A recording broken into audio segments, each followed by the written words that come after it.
Debbie Gibson was the original teen queen. But this girl wasn't a manufactured pop star. Debbie was the real deal. At 16, she became the youngest person ever to write, record and produce a US #1 single.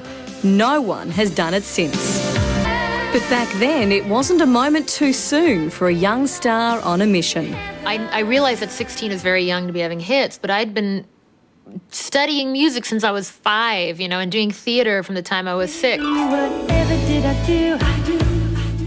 So by the time I was 16, I was like, TikTok, where's my deal, The great thing about starting young is that you have no fear, you have no bills to pay, you have no motive other than pure passion. And so, I just always said, well, somebody's on the radio. There are 100 people on this chart this week. Why can't I be one of them?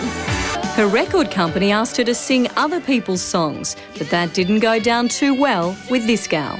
And I was like, they don't go to my high school. They don't know what kids want to hear. And that was my logic. And I just felt like, who knows better than about what a teenage girl is thinking than a teenage girl? After a string of hit albums, Debbie became Deborah, swapping pop music for musical theatre. And guess who she ended up sharing the stage with in the London production of Grease? Craig McLachlan. Yeah, that was one of the best years of my life, probably, because it was the first year I lived away from home because I didn't have a normal college experience. So that was basically Grease in London with Craig McLachlan was my university. How scary is that? Deborah never stopped writing music, and she might just be ready to climb to the top of the charts again. Here's a little peek at a new song called Love Song. Your touch feels like home. I'm craving you now. You're it to the bone. Oh, and like the look of that fancy piano?